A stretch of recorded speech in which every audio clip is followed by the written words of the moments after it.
Mon enfant a un portable, je ne pense plus lui enlever.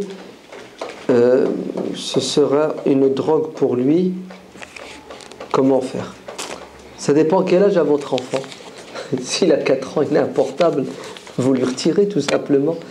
Et s'il n'est pas content, vous lui mettez une petite fessée. Non? Je vois pas qu'est-ce qu'il y a de compliqué.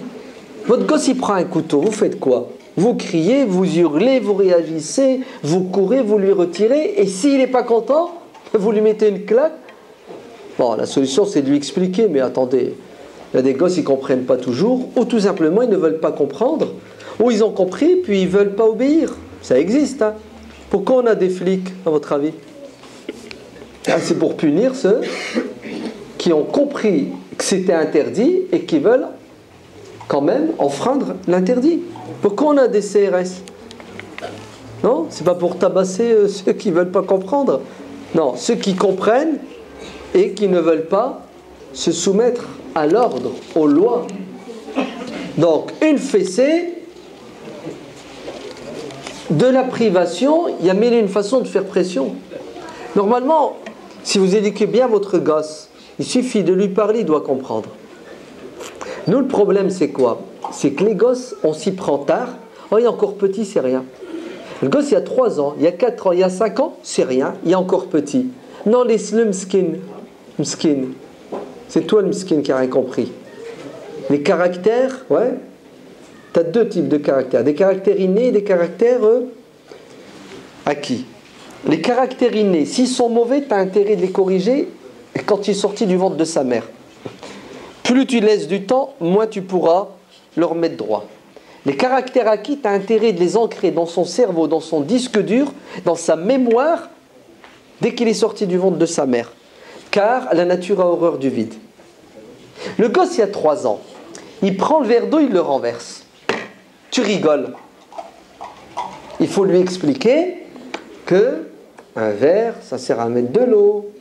De l'eau, ça ne se renverse pas par terre, ça se boit. Si le gosse il fait quelque chose qu'il ne faut pas faire, vous rigolez. Si le gosse fait ce qu'il ne faut pas faire, vous ne le corrigez pas. Pour lui, c'est normal. Il sera choqué le jour où vous allez lui dire c'est pas bien. Il l'a fait 10 fois. Le pire, c'est pas ça. C'est qu'une fois vous lui dites c'est pas bien, 5 minutes après, il fait ce que vous lui avez dit, ce que vous lui avez dit de ne pas faire, et vous lui dites plus rien. Un coup c'est haram, un coup c'est halal. Il fait quoi le gosse à votre avis? Il préfère le halal. Eh bien oui, moins il y a de limites, mieux c'est pour l'être humain. C'est comme ça que l'être humain pense. Non. Depuis quand mon gosse va dicter la loi à la maison? Ça te plaît pas? Oui. Oui, d'accord, ok, j'entends. Moi, ça ne me plaît pas non plus que tu aies un portable.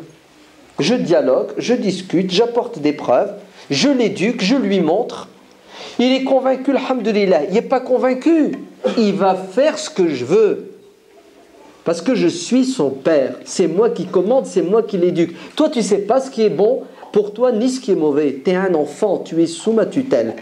Ah, tu ne veux pas m'obéir, tu veux faire ce que tu veux. Regardez, je vais jouer au con avec mon gosse. Très bien. Moi aussi, je fais ce que je veux. Toi, tu fais ce que tu veux, moi, je fais ce que je veux. Tu fais ta loi, moi, je fais ma loi. Allons-y. Il est 7 heures, il a faim. Je ne lui donne pas à manger. J'ai faim. Maman a mangé. Non. Pourquoi tu veux que je te donne à manger? J'ai faim. Mais alors, si tu as faim, c'est ton problème. Tu fais ce que tu veux. Moi, je fais ce que je veux. Eh oui. Combien de parents m'appellent? Wallah al-Adim, me disent mon gosse il a 18 ans, il m'insulte, il fait ceci, un monstre. Ouais. Je dis pourquoi vous prenez la tête? C'est tout bête. Vous ouvrez la porte, vous lui dites va faire un tour dehors, et quand il revient, la porte est fermée. Vous le mettez dehors. Oh non, ça va être pire. Ça va être pire. Très bien. Tu veux quoi? Tu veux rentrer? Oui, il n'y a pas de problème. Mais attends. Ici, il y a des lois. Ici, il y a un chef. Tu te soumets aux lois. Tu respectes les lois. Tu obéis au chef, marhaba bek. Tu veux faire ce que tu veux? Va le faire chez les autres et tu verras s'ils vont t'accepter. On est trop naïf. L'éducation, vous savez ce que c'est? C'est un bras de fer. Wallah, c'est un bras de fer avec les enfants. Tu lâches du mou, il tire. Et il veut tirer la ficelle à 100% de son côté. C'est un gosse. Il ne comprend pas les dangers. Vous estimez que le portable est dangereux pour votre enfant? Vous lui retirez, comme le couteau. Ça va avoir des conséquences, il ne va pas être content, il va pleurer. Zidlier, 2 fois plus. Il faut qu'il pleure 2 fois plus. Comment ça? Il va faire la loi chez moi. Je vais lui laisser ce qui va le détruire. Non, vous savez qu'est-ce qu'on a comme défaut, nous, parents? On ne veut pas faire de mal à nos enfants en les privant sous prétexte que Mskin il souffre. En vérité, vous savez qui c'est qui souffre? C'est toi. C'est toi le problème, c'est pas l'enfant. C'est toi qui as mal. Ah, il me fait pitié. Allez, tu vas punir ton gosse, tu vas lui interdire la tablette.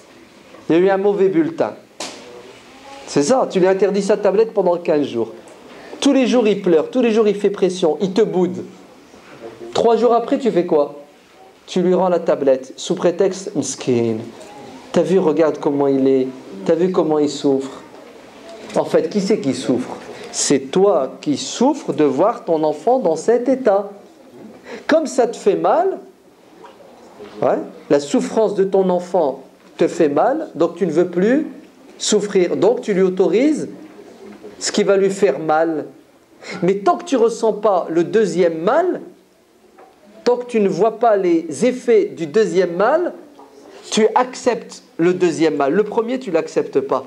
Parce qu'il a un impact direct, instantané sur toi. Vous comprenez? Et c'est pas logique. Vous savez pourquoi? Parce que si ton gosse il a la gangrène et le médecin te dit qu'il faut lui couper la jambe, ça te fait mal ou ça te fait pas mal? C'est horrible. Ton gosse il perd une jambe, tu as mal. Mais wallah que vous signez pour lui couper la jambe. Parce que vous pensez au reste du corps qui va être détruit si on lui fait pas mal en lui coupant la jambe. Quand il s'agit des maladies du corps, on est prêt à encaisser la souffrance, on est prêt à faire des sacrifices. Mais quand il s'agit des maladies du cœur et de l'esprit, c'est secondaire.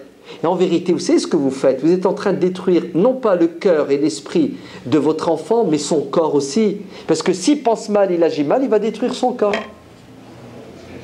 On est égoïste en tant que parent.